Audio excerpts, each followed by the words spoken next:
Hai, Assalamualaikum warahmatullahi wabarakatuh dan salam sejahtera.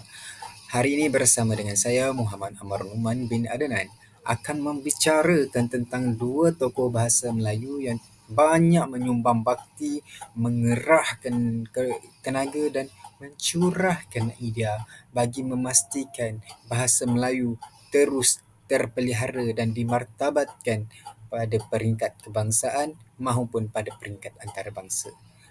Ayuh, bersama saya kita mendalami dengan lebih jelas dua tokoh bahasa yang dipilih oleh saya. Jom.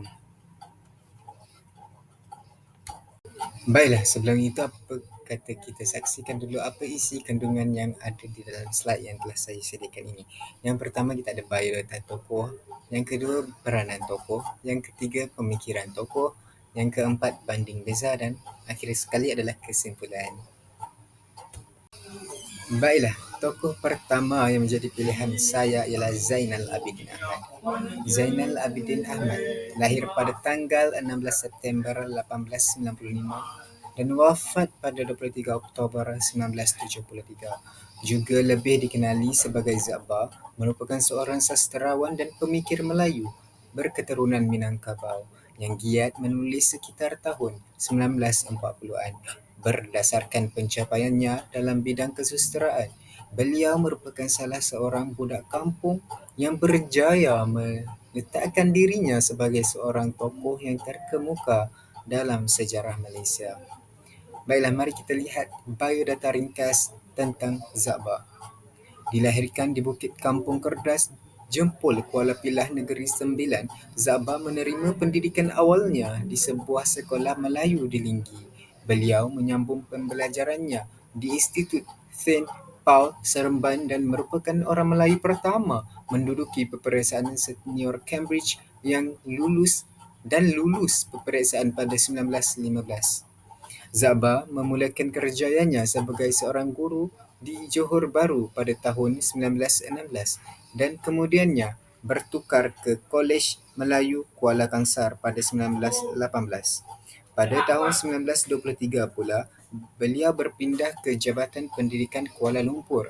Setahun kemudian, beliau berpindah ke Kolej Pengurusan Sultan Idris Tanjung Malim. Pada tahun 1939 pula, dia berada di Jabatan Maklumat Singapura sehingga pada tahun 1942. Pada tahun 1942, dia berada di Pusat Pengajian Kajian Timur dan Afrika Universiti London sehingga pada tahun 1951. Pada tahun 1952, beliau menjadi seorang tenaga pengajar di Universiti Malaya Singapura sehingga pada tahun 1959. Zaba adalah seorang yang gemar membaca dan memiliki bakat dalam bidang penulisan. Beliau juga merupakan seorang yang gemar menulis dan mengarang. Selain itu, beliau juga seorang yang tabah, bersemangat patriotik dan kental dalam perjuangannya, tidak kira dalam bahasa, agama dan politik. Beliau memperoleh gelaran pendeta iaitu pada tahun 1956 semasa beliau mengetuai Kongres yang penting bagi bangsa Melayu iaitu Kongres Bahasa dan Persuratan Melayu ketiga. Kebanyakan hasil penulisannya muncul dalam akhbar-akhbar tempatan dan majalah-majalah seperti Utusan Melayu, Lembaga Melayu, Pengasuh dan Pakar Majalah. Beliau telah menerbitkan beberapa siri monograf dalam bahasa Melayu, termasuk bahasa pelita dan ilmu mengarang. Hasil penulisannya yang lain termasuk cerita-cerita Shakespeare yang diterbitkan oleh pencetakan Gudang Cap di Singapura. Selanjutnya kita lanjut kepada biodata tokoh yang kedua iaitu Tunku Abdul Aziz.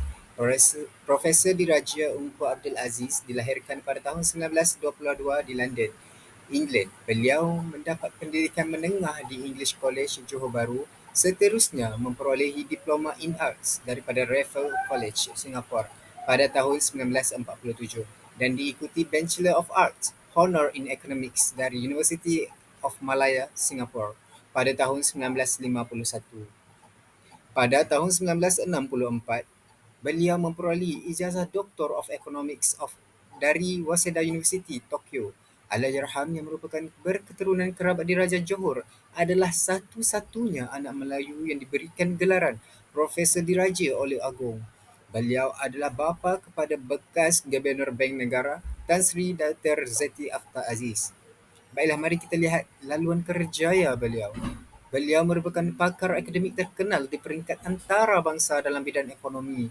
Beliau pernah menjadi perunding kepada beberapa pertubuhan antarabangsa seperti Pertubuhan Saintifik dan Kebudayaan, Pertubuhan Bangsa-Bangsa Bersatu UNESCO, Pertubuhan Buruh Antarabangsa ILO dan Suruhanjaya Ekonomi Asia Pertubuhan Bangsa-Bangsa Bersatu PBB. Berkhidmat sebagai pensyarah di Universiti Malaya, Singapura dari tahun 1952 hingga tahun 1961. Antara 1996 sehingga 1997, beliau dilantik sebagai Ketua Pengarah Dewan Bahasa dan Pustaka DBP. Juga dilantik ke jawatan Profesor dan kemudiannya Dekan Fakulti Ekonomi dan Pentadbiran Universiti Malaya Kuala Lumpur dari tahun 1962 sehingga ke 1965. Baiklah, marilah kita bersama-sama menyaksikan peranan Za'ba dalam memartabatkan bahasa Melayu. Yang pertama, Za'ba dalam bidang bahasa. Beliau berjaya menghasilkan banyak karya penulisan yang menjadi rujukan utama bagi seluruh masyarakat yang ingin mempelajari bahasa Melayu.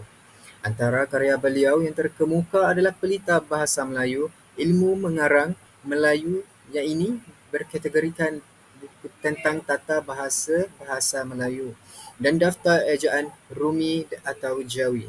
Yang kedua, Za'ba turut aktif dalam khidmat masyarakat. Beliau pernah menjadi penasihat umum bagi Persaudaraan Sahabat Pena Malaya pada tahun 1937 dan dilantik sebagai Yang di-Pertua Persatuan Melayu Selangor pada tahun 1945. Manakala pada tahun 1953, beliau dilantik sebagai pensyarah senior di Jabatan Pengajian Melayu di Universiti Malaya. Yang ketiga, penumbuhan Persatuan Bahasa Melayu. Bersama-sama Ungku Aziz, beliau mengatur pembentukan Pertubuhan Bahasa Pelajar dan 2 tahun kemudian beliau menubuhkan Persekutuan Bahasa Melayu Universiti, iaitu PBUM. Yang keempat, beliau menerima gelaran pendeta secara rasmi pada tahun 1956. Beliau memperoleh gelaran tersebut apabila mengetuai Kongres Melayu ketiga yang merupakan kongres yang penting bagi bangsa Melayu. Yang kelima, Za'ba dalam bidang agama. Beliau juga terlibat secara aktif dalam gerakan pembaharuan Islam dan menghasilkan beberapa buku tentang agama Islam. Antaranya ialah Falsafah Takdir 1932, Pendapatan Perbahasan Ulama pada Kejadian Perbuatan dan Perusahaan Hamba 1934 dan Asuhan Budi Menerusi Islam 1958. Buku kedua Za'ba itu telah diharamkan pengedarannya di negeri Perak oleh pihak berkuasa pada zaman tersebut. Kesemua buku-buku yang dikarang oleh Za'ba adalah dalam bahasa Melayu. Baiklah, ayuh kita saksikan pula peranan Profesor Diraja Ungku Abdul Aziz dalam memartabatkan bahasa Melayu. Yang pertama, Profesor Diraja Ungku Abdul Aziz merupakan pengarah Dewan Bahasa dan Pustaka DBP yang dilantik setelah berlangsungnya Kongres Bahasa dan Persuratan Melayu ketiga di Singapura dan Johor Bahru pada tahun 1956. Yang kedua, beliau sepanjang menjadi pengarah DBP, semangat bahasa dan sastera telah dibawa masuk ke dalam UM. Lalu bertindak memartabatkan bahasa kebangsaan dengan mewajibkan setiap pengajaran di Universiti Malaya perlu diajar dalam bahasa Melayu kecuali bagi subjek tertentu. Pelbagai usaha digerakkan sehingga DBP akhirnya menterjemahkan setiap terminologi perubatan ke dalam bahasa Melayu. Disebabkan semangat kebangsaan beliau yang jitu, sehingga bahasa Melayu menjadi bahasa pengantar di Universiti Malaya pasca merdeka. Yang ketiga, beliau turut mengilhamkan rancangan penulisan kreatif dan deskriptif di Fakulti Sastera Universiti Malaya. Cetusan ilham itu timbul daripada kesedaran beliau tentang peri pentingnya penulisan sebagai kemahiran bagi mahasiswa. Hari ini, Hal ini sejajar dengan usaha kerajaan dalam usaha meningkatkan penggunaan bahasa Melayu dalam pendidikan tinggi negara. Yang keempat, beliau turut mengasaskan Pusat Asasi Sains di Universiti Malaya yang membuka peluang kepada pelajar Bumiputera luar bandar yang miskin akhirnya dapat mencuburi bidang sains dan teknologi. Profesor Ungku Aziz menekankan penggunaan bahasa Melayu sebagai bahasa sains. Seterusnya, mari kita lihat pemikiran Za'ba dan Profesor Diraja Ungku Aziz yang mereka bawa sebagai pegangan untuk menjadi faktor bagi mereka lebih semangat untuk memartabatkan bahasa Melayu. Yang pertama, mari kita bergerak kepada pemikiran Za'ba yang berfokuskan kepada jati diri Melayu. Yang pertama, idea dan fikiran Za'ba dalam pembinaan atau pembangunan ciri-ciri unik dan istimewa sesuatu bangsa iaitu fokus pada bangsa Melayu melalui bahasanya iaitu bahasa Melayu dan agama Islam. Penggunaan bahasa ibunda dan pengamalan ajaran Islam yang sebenar sejajar dengan yang dikehendaki oleh syariat Islam serta kemantapan ilmu pengetahuan yang boleh didapati melalui pendidikan. Yang ketiga, pandangan Za'ba terhadap sikap bangsa Melayu agak kritis pada masa itu. Beliau menyifatkan kehidupan orang Melayu itu serba kekurangan dan miskin dari segi pendidikan, agama dan harta. Terakhir sekali, segala usaha yang dilakukan oleh Za'ba meliputi pelbagai aspek dapat kita lihat melalui hasil penulisan beliau. Usaha yang dilakukan adalah bagi menyedarkan masyarakat supaya mengubah gaya dari kemiskinan kepada kemajuan. Seterusnya, mari kita lihat pemikiran yang dibawa oleh Ungku Aziz. Yang pertama, Ungku Aziz berkata bahasa Melayu boleh menjadi alat untuk memastikan pencapaian perpaduan nasional tercapai. Seterusnya, beliau juga berkata sistem pelajaran negara tidak mempromosikan pemikiran kreatif dan selagi sistem pengamalan pilihan pelbagai dalam peperiksaan, orang ramai tidak akan kreatif. Yang ketiga, Ungku Aziz menyadari yang orang Melayu tidak berapa cemerlang dalam banyak bidang bangsa-bangsa lain dalam soal ekonomi moden. Salah satu puncanya ialah kekurangan peluang pendidikan. Yang terakhir, bagi membentuk sikap, beliau menyarankan 4 perkara yang perlu dibudayakan oleh orang Melayu iaitu kecermerlangan pendidikan, kesedaran kesihatan yang tinggi, pemakanan yang berkhasiat serta menghindari rasuah. Beralih kepada subtopik yang seterusnya, mari kita lihat persamaan antara Za'bar dan Ungku Aziz. Kedua-dua, Za'bar dan Tunku Abdul Aziz sangat mencintai tanah air mereka, iaitu Malaysia. Mereka berjuang untuk memajukan bangsa Melayu dan memartabatkan budaya serta bahasa Melayu.